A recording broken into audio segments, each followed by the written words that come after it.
इसको रोकने के लिए दो बहुत सहयोगी हैं। एक तो कुछ मिनट आसनों में बैठने का अभ्यास करना, यदि आपका शरीर थोड़ा भी बैठने लायक है। एक तो इतना खा खा करके चर्बी बढ़ा ली जाती कि बैठते बनता ही नहीं। सच्ची मानो बहुत बुरा लग रहा होगा ये, इतना क्या खाना कि पेट इतना हिलक जाए। अरे रोगी हो तो बात अलग है, खान पान तो इतना करो कम से कम प्राण पोषण हो, तो थोड़ी साधना बन जाए। चिकना के एकदम पेट ऐसे, फायदा क्या, इसका बोझा बड़ा है। 4 लोगों के कांधे में और दर्द होगा और लकड़ी ज्यादा लगेगी। बोझा बढ़ाने से क्या है, थोड़ा तो यार कम खाओ। सच्ची कह रहे हैं। बोले हम तो पानी पिए भी तो तगड़े हो जाते। एक से हमने कहा भाई तो उन्होंने कहा हमारे पानी भी लगता है। हे झूठी मत बोलो, मूंग की दाल और रोटी खाओ, फिर अगर तुम्हारा चर्बी ना घट जाए तो हमें बताना। मूंग की दाल और 5 रोटी खाओ, बिल्कुल मीठा बंद करो, दूध बंद करो, फिर देखो जो अगर आपके सिकुड़न न पड़ने लगे गाल में तो हमें बताना। नहीं, आलू का परेठा, बैंगन का भुर्ता, ये वो तो अब वो सब यही ठसा है। व्यायाम कोई है नहीं। देखो मन को यदि वश में करना है तो इसको प्राणों का संयमन करना और ब्रह्मचर्य 2 जरूरी है। मन, प्राण, ब्रह्मचर्य तीनों का एक तार कनेक्शन है। ब्रह्मचर्य पुष्ट करने के लिए आसन, प्राणों को सूक्ष्म करने के लिए आहार शुद्ध और प्राणायाम, और वीर्य को ऊर्ध्वगामी करने के लिए सिद्धासन और पद्मासन का लगाना अनिवार्य है। देखो हमने अपने गुरुजनों को देखा एकांत छत में पद्मासन लगा करके, आसन में बैठ करके थोड़ी देर प्राणायाम और फिर थोड़ी देर व्यायाम करते देखा है। गुप्त रूप से छत में ऊपर जाकर एकांत, सब संतों को देखा करते। आप सबसे प्रार्थना है आप जरूर कीजिए। 20 मिनट अगर आप प्राणायाम करेंगे तो आप खुद देख लेंगे। जब समय आपको मिलेगा, ऐसा नहीं कि बाल भोग करके प्राणायाम, ऐसा मत करना। प्राणायाम खाली पेट और 30 मिनट तक जल मत पीना, नहीं प्राणवायु बिगड़ जाएगी। शरीर में वो जो आपके मोड़ हैं, जोड़ हैं, उनमें आपको कष्ट हो जाएगा पक्का। प्राणायाम करने के बाद 30 मिनट तक एक कुल्ला भी पानी नहीं जाना चाहिए, ये नियम रखना, नहीं इसमें चूक हो जाएगी। जे ही गई तो वायु बिगड़ना शुरू हो जाएगी। प्राणायाम के लिए हमने आपको 2-3 प्राणायाम बताए, बिल्कुल सरल बताए। भैया मन को एकाग्र करने के लिए प्राणायाम अत्यंत, ये किसी संप्रदाय का नहीं है प्राणायाम। बोले हमारे संप्रदाय में प्राणायाम नहीं, तुम्हारे संप्रदाय में भोजन है, सोच है ना जाना। तो संप्रदाय में मन को और शरीर को कंट्रोल में, शासन में लाना भी आवश्यक है। 20 मिनट आप रखो, आसन में बैठो पहले आराम से, सिद्धासन या पद्मासन, और जो गृहस्थी में है तो सुखासन में बैठ लो। सुखासन से अलती पलती मार के सीधा करो शरीर, कुछ मत पकड़ो नाक। हम सीधा प्राणायाम आपको बताइए, अनुभव की बात कह रहे हैं। खींचा, नाम लेते हुए खींचा, खूब भर लिया वायु, बंद कर लिया। अब नाम जप करो, फिर नाक से छोड़ दिया। ये आंतरिक कुंभक बहुत बड़ा सहयोगी है। भजन में आप देख लीजिएगा, साय मच जाती मंत्राकार वृत्ति। ये आंतरिक कुंभक, इन्हीं के बलों से प्रकृति का वारसा है। सीधे बैठे, कुछ पकड़ने धरने की बात नहीं कह रहे। आराम से भरा, बंद कर, जितने सेकंड आप रोक सको आराम से, फिर बिना कुछ पकड़े धरे ऐसे ही छोड़ दिया, फिर खींचा। 10 बार कम से कम करो। आप देखना इस प्राणायाम, ये हुआ आंतरिक कुंभक। एक बाह्य कुंभक। अब बाह्य कुंभक जो आप पहले वाले में भर रहे थे, अब निकालना है। पर रोक लिया, नाम जप कर रहे हैं, जितना रोका एकदम खींचा, फिर छोड़ दिया, बस छोड़ के फिर रोक दिया। इसे बाह्य कुंभक कहते हैं। आंतरिक कुंभक, बाह्य कुंभक, बिल्कुल सरल प्राणायाम। 10 बार ये और 10 बार वो और 10 बार ये। इससे पकड़ा, खींचा, बिना रोके छोड़ दिया, फिर खींचा, फिर इससे छोड़ दिया, ये हम अनुलोम विलोम की प्रक्रिया से नहीं कह रहे, ये हम बिल्कुल मन एकाग्र करने के लिए कह रहे हैं। अगर ये 4 बार आप कर ले, 10-10 बार लंबा खींच के ऐसे, फिर आप देखो आपके दिमाग में क्या होता है। यही आपकी गुदगुदी प्रारंभ हो जाएगी आज्ञा चक्र में, और नाम और मंत्र अपने आप जपने में आपको सहयोग मिलने लगेगा। क्या जाता है, कोई पैसा लगता है? आपके कितने ऐसे अंग हैं आंतरिक जो संचलित नहीं हो पा रहे हैं, वही रोग पैदा करते हैं। और 10 मिनट आप दंड बैठक मान लीजिए। आपके पास ट्रेडमिल नहीं तो 2 किलोमीटर दौड़ लीजिए, फिर देखिए आपकी दिनचर्या कैसी बनती है। ये जरूर प्राणायाम, ब्रह्मचर्य और मन तीनों का एक कनेक्शन है। प्राणायाम के द्वारा प्राणवायु का संशोधन, तो मन थोड़ा शांत, ब्रह्मचर्य ठीक, तो आपका परमार्थ बनेगा। कह रहे मनोवाक कर्म दंडम च सत्यम सम दमावपी। मन को दंड दीजिए प्राणायाम के द्वारा, मन को दंड, मन पवित्र होता है। मौन के द्वारा वाणी को दंड दीजिए, मत बोलने दीजिए। बोलिए तो प्रभु की चर्चा सत्य हितकर बोलिए, नहीं तो मौन रहिए। और वासनाहीनता के द्वारा विविध प्रकार के कर्मों को त्याग दीजिए, वासना जनित कर्मों को। तो ये शारीरिक दंड होगा, मनोदंड, वाकदंड और कर्म दंड। सत्यम शमदमापि, सत्य बोलना, इंद्रियों का अपने गोलकों में स्थिर रखना, मन को मंत्र और नाम में स्थिर रखना, ये समदम कहलाता है। श्रवणम कीर्तनम ध्यानम हरेरद्भुत कर्मणः जन्म कर्म गुणानाम च तदर्थे अखिल चेष्टिताम। बड़ी भगवान की लीलाओं में सामर्थ्य है। भगवान के जन्म कर्म और गुण दिव्य हैं। बहुत से ऐसे अराजक तत्व बोलने लगे हैं, उनकी भाषाएं न सुनी जाएं। भगवान रामकृष्ण को भगवान मानने के लिए तैयार नहीं हैं, उनके चरित्रों पर टीका टिप्पणी करते हैं। तो उनको भी साधु समागम नहीं मिला, बेचारे हैं, और 10,000 लोग अनुयायी हैं। भगवान की ऐसी विचित्र लीला है कि विवेक का प्रयोग ही नहीं है। भगवान के पावन चरित्रों पर, भगवान की लीलाओं पर, भगवान के अवतार पर, भगवान पर कलयुग का प्रभाव बढ़ रहा है, अश्रद्धा पैदा की जा रही है। अरे तुम राम राम तो कहो, फिर देखो तुम्हें कैसा लगता है। ठीक से भजन तो करो, तुम्हें अपने आप समझ में आएगा। दशरथ पुत्र नहीं, वो चराचर जगत में रमा हुआ, तुम उसको जानते क्या हो? वो दशरथ पुत्र भी है, वो जगत में जड़ चैतन्य भी है, सब कुछ वही है। वो निराकार भी है, वो साकार भी है। अभी तुम जानते क्या हो राम तत्व को या कृष्ण तत्व को? नहीं जानते हो। भगवान की पूजा, विग्रह सेवा का अवहेलना, भगवान के अवतारों की अवहेलना, बहुत जोर की ऐसी हवाएं चल रही, बेमतलब, बहुत बहुत विचित्र। कैसे तुम्हें बताएं? भगवान की अवहेलना, भगवान नाम की अवहेलना, भगवत धाम की अवहेलना, और सब कैसा नौटंकी नाटक।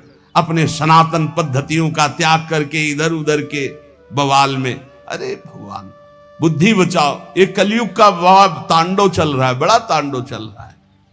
श्रवणम कीर्तनम ध्यानम हरेर अद्भुत कर्मणः।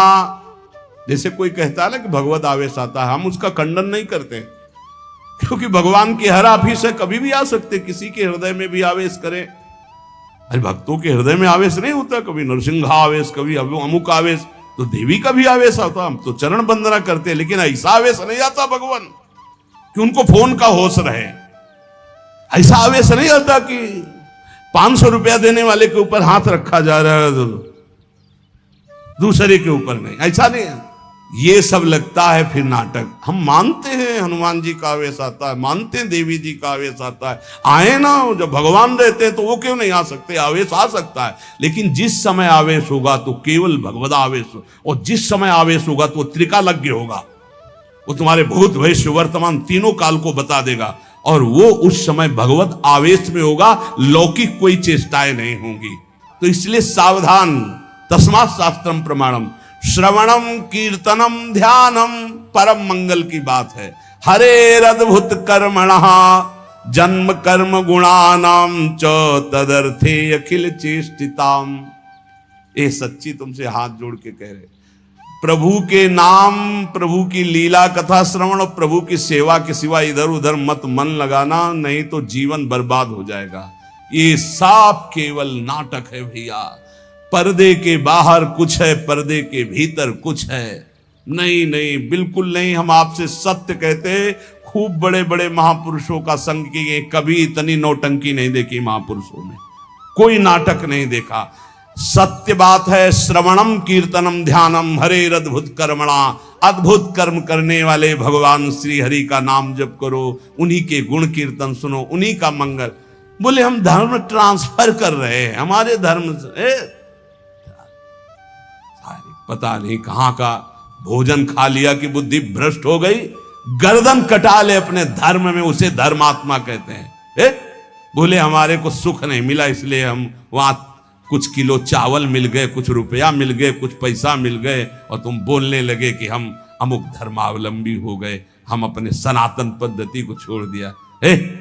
कभी जिंदगी में ऐसे नहीं, गर्दन कटवा दे, धर्म का स्वरूप समझो, तब भगवान प्रसन्न होते हैं। अपने धर्म के लिए सर्वस्व, क्या जानते हो हमारे सनातन धर्म को?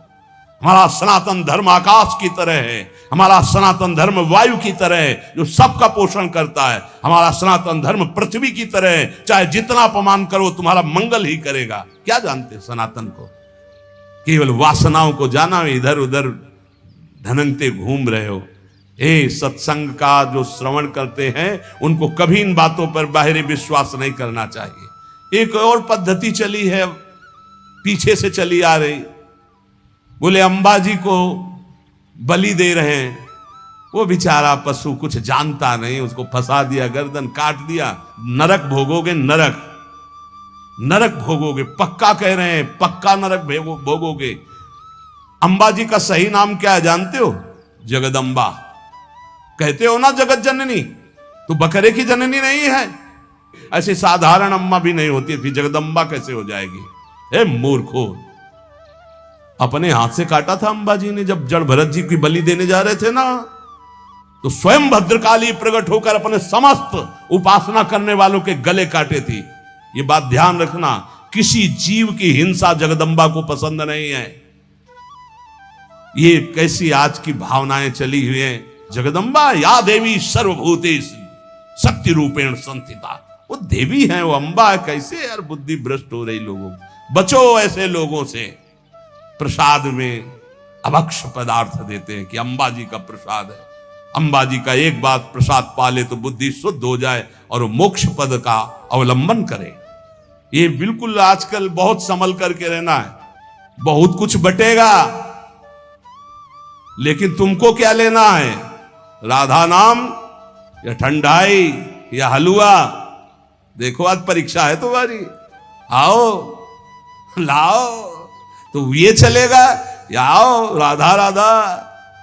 जरूरत है तो 10 रुपया और निकाल के वहां रख दिया, ले वो और चीनी मंगा करके बांट देना दूसरों को। हम तो सत्संग सुन करके आए हुए। अक्षर तृतीया आज उपवास करेंगे, आज पानी भी दूसरे के द्वारा नहीं दिया पिएंगे। सुना, सब रास्ते वो बताए और बचने के भी रास्ते बताए। आज करो उपवास, एक टाइम शाम के भोग लगा करके श्री जी का रूखा सूखा घर में पा लेना, बाहर पानी भी मत पीना, मौन, खूब नाम जप करो। वैसे आज के दिन कहा जाता है दान पुण्य करे तो बहुत लाभ मिलता है, तो क्या दान करो? सर्वभूत दया। आज मैं नाम जप करूंगा और अपने नाम का सब पूरे भारतवासियों को, विश्व को दान करूंगा। सर्वे भवन्तु सुखिनः, सर्वे सन्तु निरामया, सर्वे भद्राणि पश्यन्तु मा कश्चित् दुःखभाग्। आज उपवास करूंगा और समस्त प्राणियों के दुखों का नाश करने के लिए उसका फल दान करूं। ये सत्संगियों का ये होता है, ठीक है? उपवास, शरबत, ठंडाई, हलवा, आओ आओ। तुम क्या कहोगे? राधे श्याम, प्रणाम किया, चल दिया। वो देते भी हैं और वो बचाते भी हैं। आपको ऐसे चलना है। हमारे प्रभु का तो सब कुछ है, लेकिन आपको कैसे चलना है? भगवान का आज जितना नाम जप करोगे कई गुना बढ़कर लाभ मिलेगा। अक्षय आज माना जाता है, जितना दूसरों को सुख पहुंचाओगे उतना ही वो आपका कई गुना बढ़कर, जिसे दान कहा जाता है, जिसे पुण्य कहा जाता है। सबसे बड़ा दान किसे कहते हैं? सबसे बड़ा दान जिसके आगे कोई दान न हो, नाम दान। इससे बड़ा कोई त्रिभुवन में दान नहीं। खूब कीर्तन जोर जोर से परिक्रमा मार्ग में चल रहे हो, कीर्तन करते हुए हजारों के कानों में पड़ रहा, बहुत बड़ा दान हो रहा है। या नाम जप करके दूसरे को, इससे बड़ा कोई दान नहीं हुआ। और सब दानों का कोई खास हमारे दिमाग में महत्व तो नहीं है। श्रवणम कीर्तनम ध्यानम हरे रदभुत कर्मणाम, भगवान की लीला का दूसरों को श्रवण कराने को कहा गया है। भूरिदा जनाओ, सबसे बड़े दानी जो भगवत चरित्र गान से भगवन नाम कीर्तन सुनाते, भगवत ध्यान में लगाते हैं। इष्टम दत्तम तपो जप्तम वृत्तम यच्चात्मनः प्रियम, दारान सुतान गृहान प्राणान यत् परस्मै निवेदनम। जो यज्ञ है, दान है, तपस्या है, अथवा जप है, सदाचार पालन है, स्त्री पुत्र घर मकान जो भी आपके पास, प्राण धन जो भी है, सब का सब भगवान के चरणों में समर्पित कर दे, इसका फल होता है भगवत प्राप्ति। यज्ञ दान तप अथवा जप सदाचार पालन, स्त्री पुत्र घर अपना जीवन प्राण सब कुछ भगवान के चरणों में समर्पित कर दे। इसका मतलब क्या होता है? इसका मतलब होता है नाथ सकल संपदा तुम्हारी और मैं सेवक समेत। घर भी तुम्हारा, पत्नी भी तुम्हारी, पुत्र सब कुछ तुम्हारा, लेकिन उसे आप केवल भगवत भाव में रखिए। हे प्रभु, मैंने ये सब कुछ आपको समर्पित कर दिया, और नाम जप कर दिए तो निश्चित भगवत प्राप्ति हो जाएगी। एवं कृष्णात्मनाथेषु मनुष्येषु च सौहृदम परिचर्याम चोभयत्र महत्सु नृषु साधुषु। जिन संत पुरुषों ने सच्चिदानंद स्वरूप भगवान श्री कृष्ण का साक्षात्कार कर लिया है अपने हृदयेश्वर के रूप में, ऐसे संतों का संग करे और समस्त प्राणियों पर सेवा करे। समस्त प्राणियों में विशेषकर मनुष्यों की, मनुष्यों में विशेषकर परोपकारी सज्जनों की, और सज्जनों में भी भगवत प्रेमी महात्माओं की यदि सेवा मिल जाए तो निश्चित भगवत प्राप्ति हो जाए। आज भगवान को चंदन अर्पित किया जाता है, प्रियालाल को आज चंदन चर्चित किया जाता है अक्षय तृतीया को। तो सबसे बड़ी शीतलता प्रदान करने वाली होती भजन वृत्ति। हमारी तो आंतरिक बात है कि खूब आज भजन करो, उसका दान करो, तो उसका कई गुना फल कर आपको लाभ मिलेगा। पूरे विश्व को दान करो, जितना आज भजन करो उसके बाद कहो हे प्रभु, पूरे विश्व स्वरूप में आप हो, आपको ये भजन देते हैं, सबका मंगल हो, सब निरोग हो, सब सुखी हो। वो जाएगा और कई गुना बढ़ करके पूरे विश्व का सुकृत लेके आपके पास आएगा। इसलिए भगवत प्राप्ति होती है उन संतों को जो अपने लिए भजन न करके जगत के लिए भजन करते हैं। पर इसके लिए हिम्मत चाहिए। बोले सुबह से उपवास के भजन हम कर रहे हैं, हम पूरे संसार को भजन दे दें। तो जब आप पूरे संसार को देंगे तो पूरे संसार का सुकृत आपके पास लौट करके आएगा, तो आप बहुत बड़े सुकृतवान, बहुत बड़े कृपा पात्र हो जाएंगे। परस्परानुकथनम पावनम भगवद्यशः मिथोरतिर्मियस्तुष्टिर निवृत्तिर्मिथ आत्मनः। जब कभी वार्ता करो तो बैठकर प्रभु की चर्चा ही करो। परस्परानुकथनम पावनम भगवद्यशा, भगवत यश के बीच में हमारी जबान रहे। इधर उधर अनुकूलता प्रतिकूलता वाली बातें नहीं होनी चाहिए। जब परस्पर चर्चा हो, आज तो विशेष सावधान रहना, किसी की निंदा मत कर देना, नहीं अक्षय हो जाएगी, उसका बहुत बड़ा पाप लगेगा। आज मौन रहना, खूब नाम जप करना, दूसरे का पानी भी मत पीना, अपनी मेहनत से जो एक बार उसको उदर में डाल लेना, खूब भजन करना। ये अवसर आते हैं। देखो अपना तो रोज अक्षय तृतीया है, अपनी तो रोज अक्षय, हर मिनट अक्षय है।